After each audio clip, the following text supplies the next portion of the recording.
Bonjour à tous et bienvenue dans l'épisode 29 de La Lettre Pro, le podcast IA. Je suis Philippe Chapeau et aujourd'hui nous allons plonger dans l'actualité passionnante de la radio et du podcast.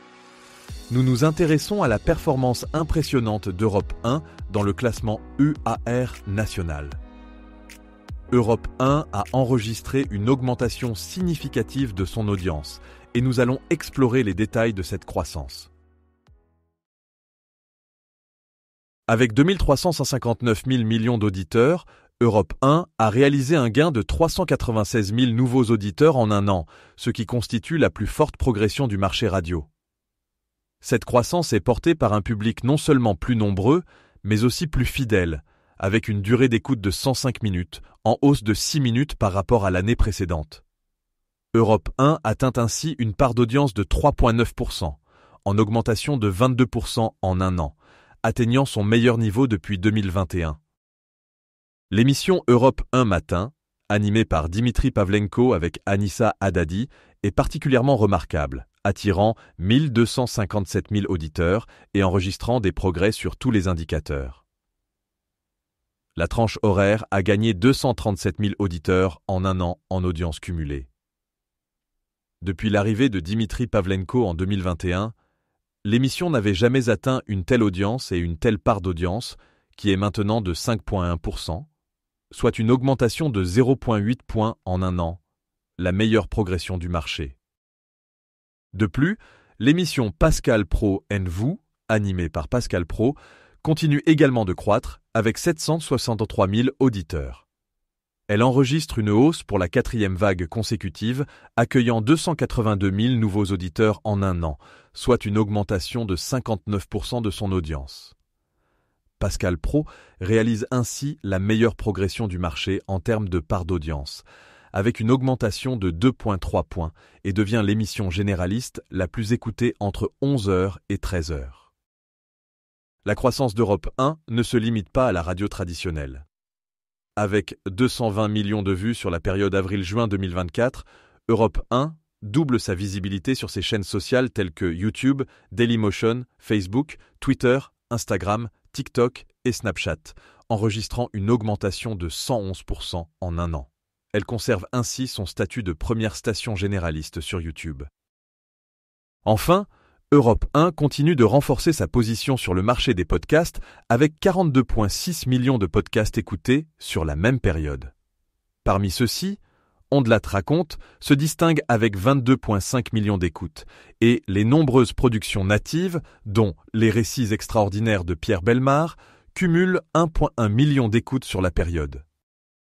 Radio Nova signe sa meilleure saison depuis 5 ans, avec une audience moyenne de 351 000 auditeurs par jour entre septembre 2023 et juin 2024. Cela représente une progression de 24% par rapport à la saison précédente. Cette performance exceptionnelle marque une belle remontée pour la station, qui avait entamé cette tendance positive dès la rentrée dernière, avec une nouvelle vague médiamétrie très favorable. Les résultats publiés hier matin confirment cette tendance. En effet, Radio Nova enregistre une audience cumulée de 351 000 auditeurs par jour, soit une augmentation de 18% par rapport à la période d'avril à juin 2023 et une hausse de 6% par rapport à la vague précédente. Ces chiffres illustrent la dynamique positive de la station. Radio Nova a également établi 2 records toutes radios confondues. Une durée d'écoute en hausse de près de 43%, atteignant ainsi 80 minutes, et un quart d'heure moyen en augmentation de 66,7% sur un an. Ces résultats soulignent l'engagement et la fidélité croissante des auditeurs de la station. Dans un communiqué, Radio Nova a réaffirmé sa mission et son identité unique. En 2024, Radio Nova reste la promesse d'un grand mix métissé, déconstruit, divers, pluriel et ouvert d'esprit, porteur d'un son et d'un ton unique en France et dans le monde. Cette déclaration met en lumière l'attrait distinctif de la station qui continue de séduire un public large et varié. En juin dernier, plus de 168 millions de podcasts français ont été écoutés ou téléchargés dans le monde. En France, ce chiffre s'élève à 133 millions. Selon Istat Podcast de Médiamétrie, France Inter continue de dominer le classement des replays. Avec 39 312 000 écoutes et ou téléchargements, France Inter se maintient en tête de l'Istat Podcast de Médiamétrie. Cette performance exceptionnelle souligne l'attrait constant des auditeurs pour les contenus de France Inter. Le top 5 des stations les plus écoutées ne change pas par rapport au mois de mai. RMC maintient sa deuxième position avec 30 776 000 écoutes et ou téléchargements, suivi par RTL, France Culture et Europe 1.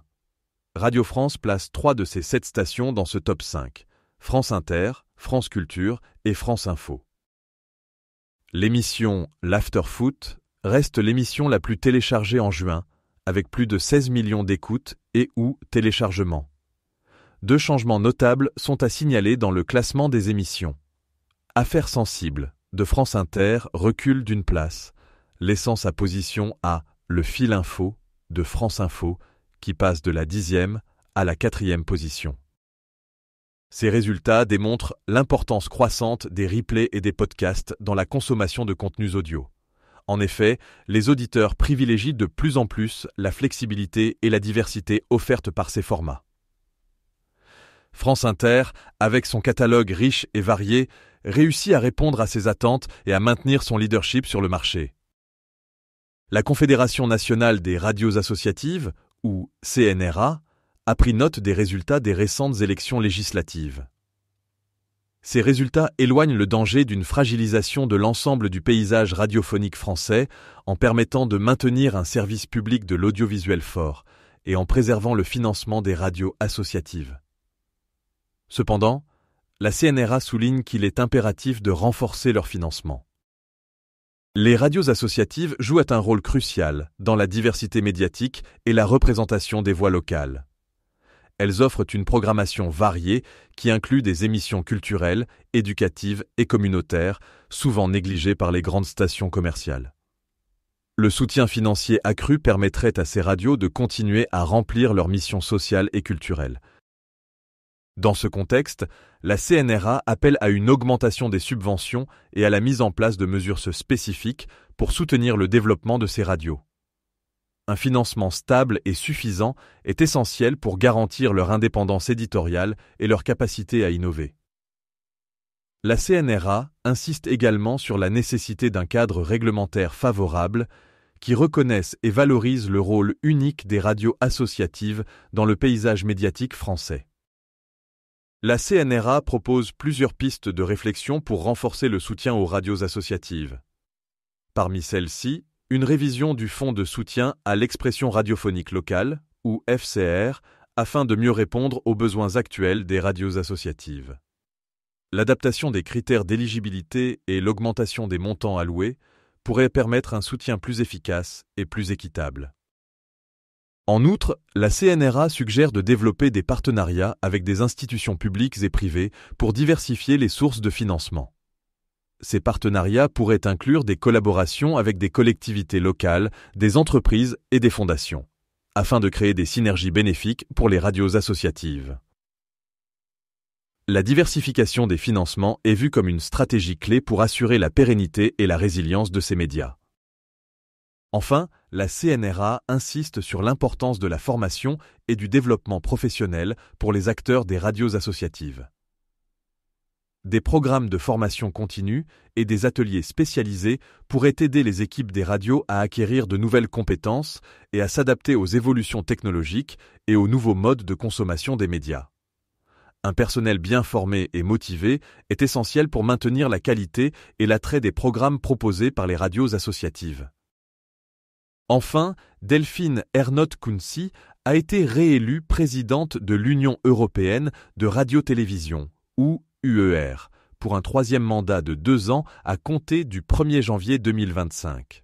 Cette élection, prise à l'unanimité des membres de l'UER, s'est tenue lors de l'Assemblée générale de l'association à Limassol, à Chypre.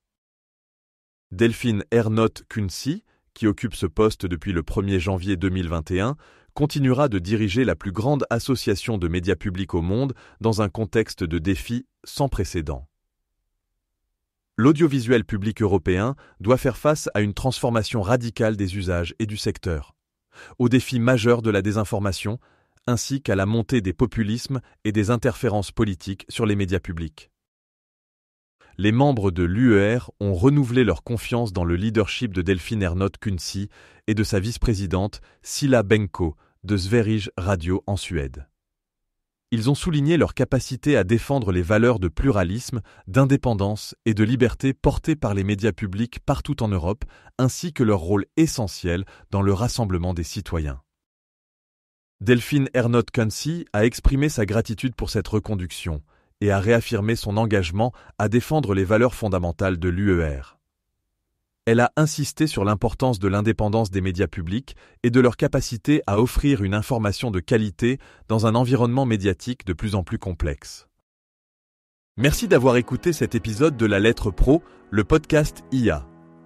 Je suis Philippe Chapeau et nous nous retrouverons demain pour un nouvel épisode avec les dernières actualités de la radio et du podcast. Passez une excellente soirée et à bientôt.